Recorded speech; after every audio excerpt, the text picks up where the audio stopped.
Bienvenue, si vous venez de nous prendre en cours, nous parlons des startups aujourd'hui. Et pour continuer, nous allons recevoir une dame qui est l'incarnation de tout est possible dans la vie, n'est-ce pas Aurélie? Eh oui, Kadi, il s'agit d'une dame qui a réussi, et c'est peu de le dire, dans le monde de l'entrepreneuriat. Elle est directrice générale et fondatrice de Reflet Consulting, directrice générale de Blueprint, ingénieure financier, administrateur de l'agence de notation panafricaine Bloomfield Investment Corporation, fondatrice de l'ONG Little Sun for Kids, épouse et mère de 2 beaux enfants.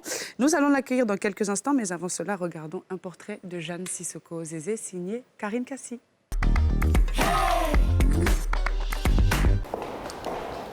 Elle fait partie des femmes les plus influentes de Côte d'Ivoire. Jeanne Sissoko, épouse du magnat des finances, Stanislas Zézé, porte à elle seule plusieurs casquettes. En 2016, cette mère de 2 enfants crée son entreprise, Reflet Consulting, cabinet spécialisé en gestion de l'image des entreprises et des individus. Ingénieure financier de formation, Jeanne est aujourd'hui la directrice générale d'une autre entité, Blueprint, une société de construction immobilière de haut standing. Je suis actionnaire et administrateur de Bloomfield Investment Corporation, qui est une agence de notation financière. Et en dehors de ça, l'une de mes plus grandes satisfactions, c'est l'ONG Little Sun for Kids, que j'ai créée en 2011. À la tête d'une entreprise employant une 50aine de personnes, Jeanne n'a aucun mal à asseoir son autorité, qui selon elle ne s'impose pas. Les hommes avec lesquels j'ai travaillé jusqu'à présent, nous avons toujours eu des relations qui étaient très professionnelles, très cordiales. Quand on connaît son métier, on inspire plus d'admiration et donc les gens se laissent plus facilement diriger. À 42 ans, cette passionnée de personal branding ne compte surtout pas s'arrêter en si bon chemin. Son challenge, faire progresser ses entreprises, déjà bien positionnées sur le marché ivoirien. Mes challenges futurs, c'est de développer mon business, donc développer les entreprises que je gère en ce moment. C'est m'occuper au mieux de ma famille, parce que j'estime que j'ai 4 aspects de ma personnalité qui sont très importants dans mon épanouissement personnel.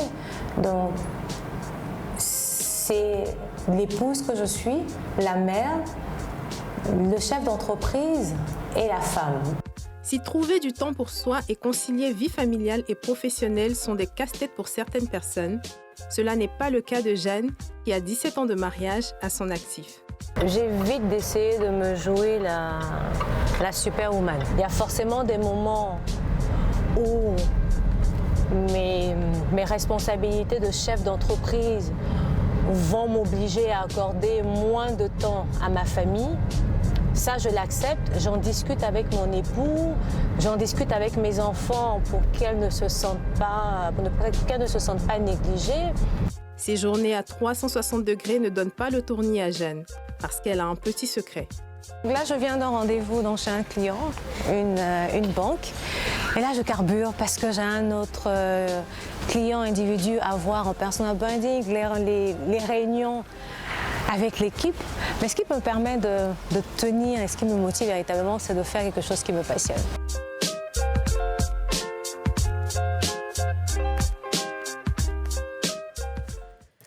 Alors, Jeanne Sissoko Zézé, bienvenue. Bienvenue. Alors, vous allez bien?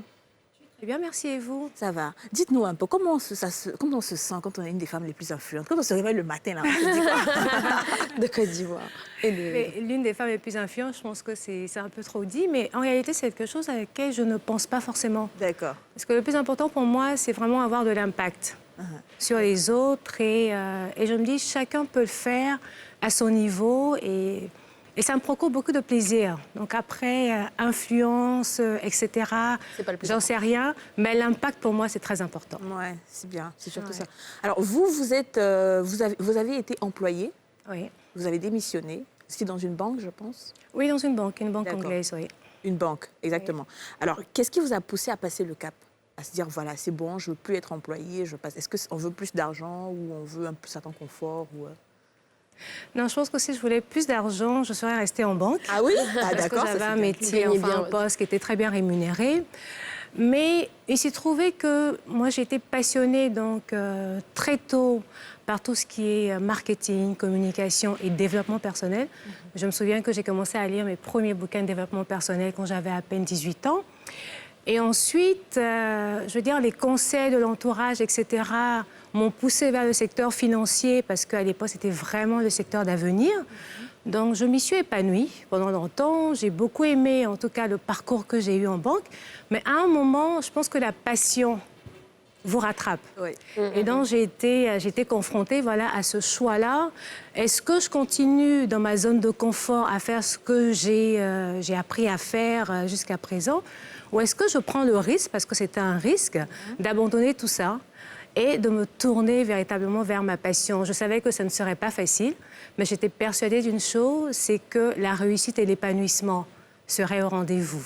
Donc voilà, donc j'ai fait le choix et ma foi, je ne regrette pas du tout. Et vous le saviez donc que la réussite serait au rendez-vous finalement, au bout d'un moment que ça finirait par payer? Oui, parce que je suis persuadée que lorsqu'on trouve sa mission de vie, j'aime bien employer ce terme-là, on est forcément, chaque individu est forcément fait pour quelque chose, est forcément fait pour accomplir quelque chose.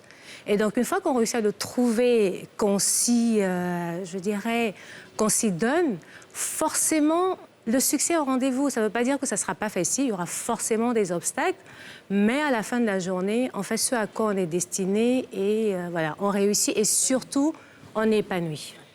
Alors justement, qu'est-ce qui a été la plus grosse difficulté pour vous en tant qu'entrepreneur, jeune entrepreneur, lorsque vous avez démissionné de votre banque, de la banque dans laquelle vous travaillez? La plus grosse difficulté, déjà, c'était de me dire que j'étais prête à le faire. Parce que faire un revirement quand même à 360 degrés dans un secteur qui est complètement différent de votre domaine de compétences, c'était pas évident. Donc arriver à me convaincre que c'était le moment, que j'étais prête à le faire et que dans tous les cas, l'apprentissage se fera au fur et à mesure. Je veux dire, après, on améliore ses compétences, on a des capacités naturelles qui se développent au fur et à mesure. Et je me suis dit, prends ça comme une aventure. Lance-toi, tu vas t'affiner au fur et à mesure. Et j'avoue que je n'ai pas autant lu et je ne me suis pas autant formée que depuis que je suis devenue chef d'entreprise. On est obligé d'apprendre au quotidien, c'est ça? On est obligé d'apprendre au quotidien, surtout quand on est comme dans mon cas, dans un domaine qui est très évolutif. Ouais, ça bouge beaucoup. Alors, vous avez évoqué, on l'a entendu dans votre portrait, que vous avez 4 facettes de votre personnalité qui comptent autant les unes que les autres. Ouais. Et que en fonction de ce qui se passe, il y en a une qui prend, peut-être qui est priorisée par rapport à l'autre. Alors, c'est vrai que ça a l'air très, très bien ficelé comme ça, mais on peut se demander, en tant que femme et mère, quand même, j'imagine qu'il y a des personnes qui sont quand même en difficulté quand il s'agit de monter leur propre entreprise et de trouver du temps pour leur vie privée et leur vie familiale. Est-ce que vous avez quand même peut-être des tips, des petites astuces concrètes que vous pouvez partager? Ouais, j'avoue que c'est pas évident. C'est pas évident quand on est une femme, quand on est déjà engagé dans une relation, de se lancer dans l'entrepreneuriat. Parce que déjà, il faut pouvoir avoir un conjoint qui est assez ouvert d'esprit, qui est assez sûr de lui-même pour vous laisser vous lancer, pour vous accompagner et pour contribuer à vous tirer vers le haut. Ça, c'est pas évident. Et donc, j'ai eu beaucoup de chance de l'avoir. Mon époux s'est lancé dans l'entrepreneuriat il y a plus d'une dizaine d'années. J'ai été d'un grand soutien pour lui en tant que conseillère, à l'encourager, à le motiver quand personne ne croyait en lui. Donc je pense que quand ça a été mon tour de me lancer, il ne pouvait pas faire autre chose que de m'aider, de m'épauler, même si quelquefois il était frustré parce qu'il voulait qu'on passe plus de temps ensemble, etc. Donc je pense que le poids du partenaire est très important et j'ai souvent l'habitude de dire qu'il n'y a pas plus grand briseur de rêve d'une femme que son conjoint, en fait. Ouais. Complètement d'accord. Justement, vous avez évolué dans un milieu essentiellement homme. En tant qu'épouse et en tant que femme, comment vous avez réussi à vous imposer dans ce domaine? Mais parce que j'étais déjà... j'avais conscience de mes capacités. Conscience de mes capacités, de mes compétences. J'étais persuadée que j'avais la légitimité pour être là où j'étais. Et ensuite, je suis quand même assez perfectionniste. J'aime le travail bien fait, j'aime communiquer sur mes réalisations, ce qu'on peine souvent à faire en tant que femme. Je pense que souvent, on se cache derrière une fausse modestie. Il faut, quand on est compétent, ça ne sert à rien d'être compétent si personne ne le sait.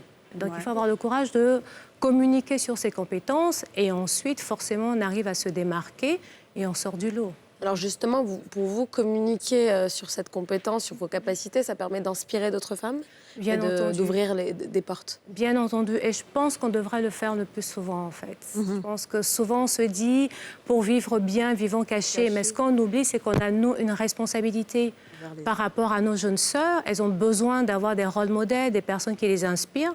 Donc, ne serait-ce que pour cela, il faut pouvoir se mettre en avant de sorte à leur passer le bon exemple. Et est-ce que vous avez des mots-clés que vous pouvez donner, par exemple, qu'est-ce qu'un entrepreneur doit avoir impérativement Comme qualité, oui. comme qualité? Un entrepreneur, d'abord, doit avoir une vision. Oui. Pour entreprendre, on décide de bâtir, de construire quelque chose sur la base d'une vision. D'accord. Sinon, on a un homme ou une femme d'affaires. Donc, ça déjà, donc avoir sa vision, avoir le souci de l'impact. C'est vrai que j'en parle souvent, mais avoir de l'impact, c'est très important. Ça veut dire que je veux contribuer d'une manière ou d'une autre à transformer positivement mon environnement, ma communauté, etc. On note, hein. On note. Parce qu'on en a tous besoin.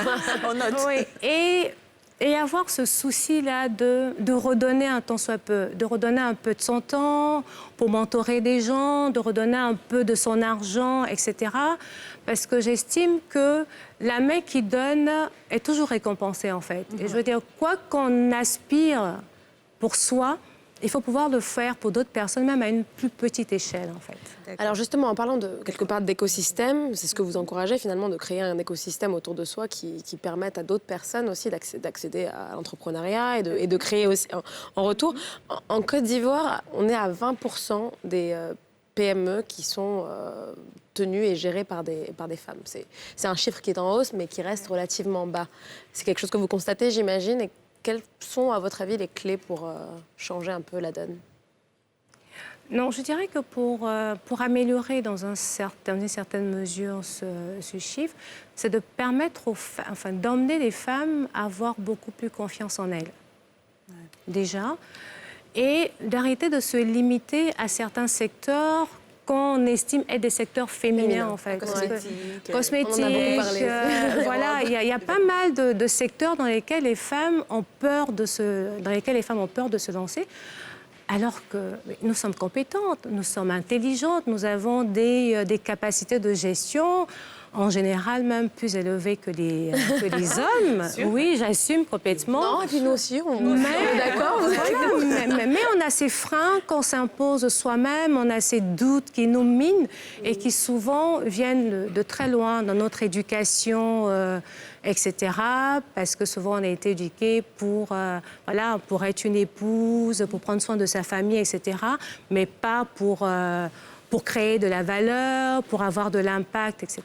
Donc après, il faut pouvoir se départir de ça et puis, voilà, pouvoir devrait s'inspirer justement d'autres exemples, que ce soit localement à travers le monde, voir comment est-ce que des femmes qui ont eu un parcours similaire au leur ont quand même pu s'en sortir. Et moi, je me dis, s'il y a ne serait-ce qu'une seule personne dans le monde qui a pu accomplir ce à quoi vous aspirez, il n'y a absolument aucune raison que vous ne puissiez en faire pareil. Vous avez bien dit ça, Ouais. c'est bien dit. Et Très bien. pour aller encore plus dans votre sens, vous êtes experte donc en gestion d'image, en développement d'image.